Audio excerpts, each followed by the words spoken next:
In this video, I'm going to take you through my running and my sporting background.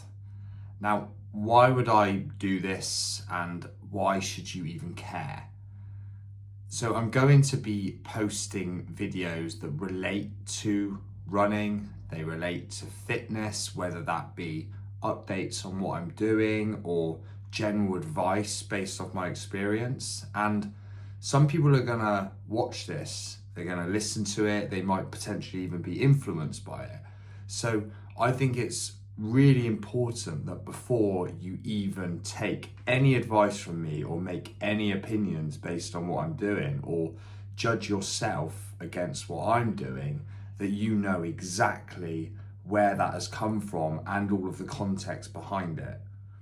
Too often there's videos put up online and it's talking about achievements, it's telling you things that you should believe, whereas you don't know anything about that person in the past, and that can lead to people getting disheartened when they're not as good or they're not seeing the same gains or judging themselves against that person. And it also tells you if I'm a credible source of knowledge, if you should even listen to what I'm saying. Like, do I even know what I'm talking about, to be frank?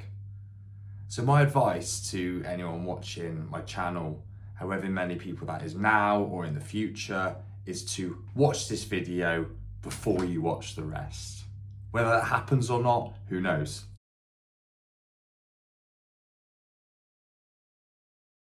Starting from the very beginning, sport has always been a part of my life, and in my childhood I'd have played all of the sports you can think of in school, and landing mostly on football and then rugby. So the fact that I've always played sport means that there's always been some kind of athletic development going on in my life. And there's always been some kind of running involved. Now, to be honest, I've said I played every single sport, but actually the one thing I probably would not have done is just gone out for a run. However, you know what sports like football, rugby, tennis and they involve you running around a lot.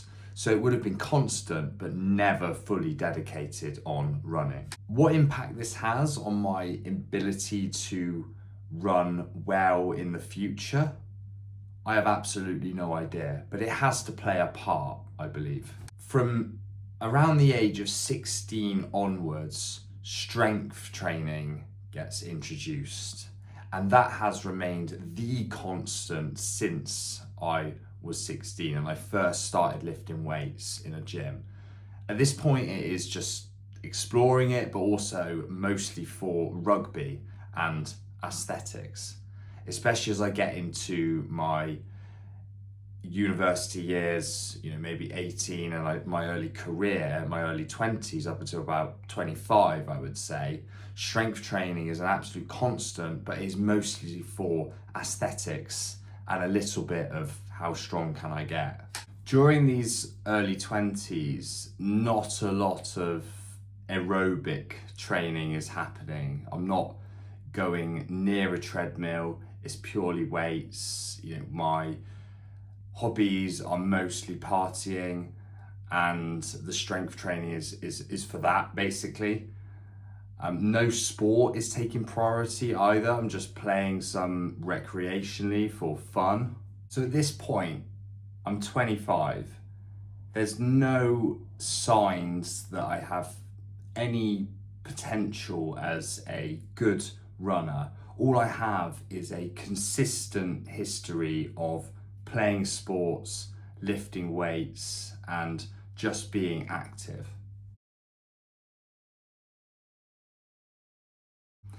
It's not until 2018, when I'm 26 years old, that I venture into the world of running and try it, because previously it was just something I associated with pure pain and wouldn't go near. I wasn't attributing it to any sort of benefits that I was actually cared about.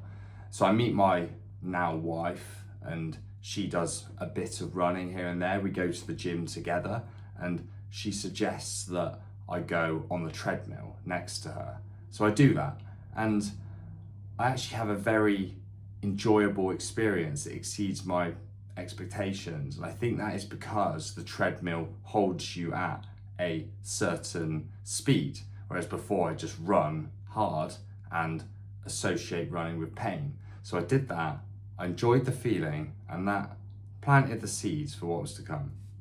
That said, it's not like I now go all in to running. I do a fun run with the family on Boxing Day, 4 miles. I start seeing some newbie gains of running. I start associating the benefits you get from chasing a time and the excitement you get from achieving those times. So the first one I'm going for is a 5K in 25 minutes. And it takes me maybe a couple of months to get to that. Then in 2019, I enter a 10K, and my target time is 45 minutes. And I don't really prepare for it that well, and I epically fail. It's where I first experienced actually you can't just run a speed because you say you're going to.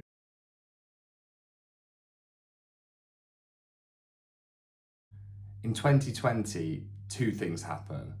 The one that everyone's aware of is COVID and the lockdown, where we were only allowed to go out for an hour's exercise. So a lot of people did take to running, and I found myself sort of in that camp as well.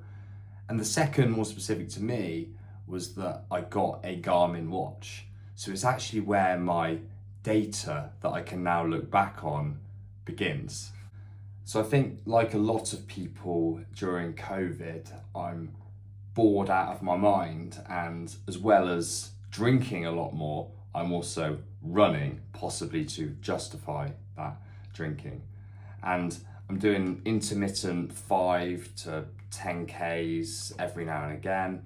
And then one weekend, I just decide randomly to do a half marathon. I just said in my head, I'm going to run a half marathon. We had a common near our house I could just loop around, and I did that, and I ran it in under 2 hours. So I would say this was the first indication that I perhaps had some potential in running, because that's not an easy feat for everybody. The other thing I'm trying to do is get to a 20-minute 5K. I just decide that's something I'm going to push towards, and a couple of times a week I go out and run as hard as I can and just fall short every single time. I'd set up the conditions perfectly. I'd have a tailwind, I'd probably be going downhill, and I got to 20 minutes and 21 seconds just from pushing as hard as I could. So this showed my first naivety in training, which I obviously now look back on and know that that's not the way to get faster sustainably. But at the time, it was fun to do. The rest of 2020 and 2021 is just a mix of intermittent 5, and I've extended the distance to around 15K every now and again. But we're talking I could go weeks without running as well. The first significant achievement, I'd say, is that I enter a half marathon in September 2022. Now, I proclaim that I'm going to run 1 hour 30, which I now look back on as being quite a ridiculous statement, especially as at the same time I took up golf, and I hardly trained. I think I trained maximum a 6-mile run was the longest run I did before this half marathon. But I turn up on the day, I'd say, right, I'm not ready for under 130, I'll aim under 150. And I actually run a 141. So I look back on that as one of my most impressive runs, because that is a good time by most people's standards, yet there was no training around it. So I'm getting these little indications that I am quite good at running when I want to be.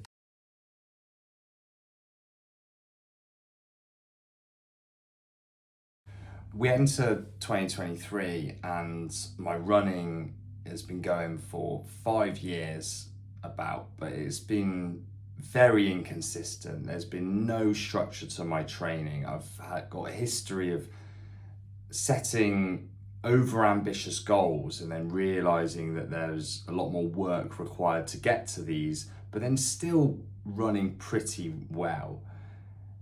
This is when I enter my 30s, and I remember this well because it's also when I get my first significant injury, because I've just ran that half marathon with no training. I've taken up golf, so I'm going to the driving range and hitting 100 balls multiple times a week, and I get a hip flexor injury. And now enters a period of almost no running until the end of 2024. But it's an important point to pause, because at this point I've ran a just over 20-minute 5K, under 45 minutes in the 10K, and a 1:41 half marathon. And if these are your kind of goals, you could achieve this in a much shorter time than I did. It took me 4.5 years to do that. But if you had some structure, some discipline, some consistency and knowledge around how to train best, you could do it in a lot less.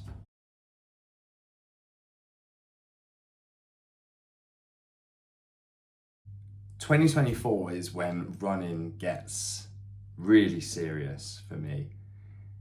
I quit drinking at the start of the year, and that ends up being 20 months without alcohol. Now, in those first few months, I need to put my mind to a hard challenge and have some evidence of why quitting drinking is a good idea. So I choose to enter a marathon, and I enter the Edinburgh Marathon in May of 2024. So once I get back from traveling, the training block starts in January, and I find an online training plan. I follow that, but I go too hard, too quickly, and I get injured in February. I take to the bike, and I first learn the value of cross training, and I'm doing that very, very consistently, 4 or 5 times a week until I can run again. And then without any real structure or, a patchy build, I would say, now looking back on it, I achieve a 3:27 at Edinburgh. And this is the point at which a fire's lit inside me to be like, I should continue doing this, because I had this overwhelming feeling as I was going across the finish line and approaching it. And I remember saying to myself, like, this is my sport. This is my sport. And it felt so strong because I tried all the other sports before. I'd always deep down wanted to be the best at them, but this was the one where I felt like I had the highest potential. So after the marathon happens, I'm still not drinking. I go a bit crazy with the running. I ramp up the volume very, very high. And in the summer of 2024, I'm running 10 miles a day on most days. And I enter 3 half marathons in the space of 6 weeks. And I run all of them flat out. And I hit that 1 hour 30 mark. I go under it and run a 1:28 in the second half marathon. Unsurprisingly, this is where my first major running injury occurs, and I tear my hamstring, actually between the second and third half marathon. So I run that third one, again, another sub 1:30 with an injury. It actually pulls up in mile 13. And at this point, I do think I'm indestructible. I soon learn the hard way that I'm not, and that you should address those injuries properly, not just run through them. I'm completely focused on running a sub 3 hour marathon in April 2025. And as I start the build towards that, I find that my left hamstring tears because I've not let the right one fully recover. So I have to pull out of that marathon. And this is one of the big decisions I always look back on. I always advise people on the risk reward of deciding to run for an injury, because I've still not ran that sub 3 hour marathon, even though I was in a cardiovascular and aerobic shape to build towards that in January 2025. We're now in June 2026 and I've still not ran it, but I will.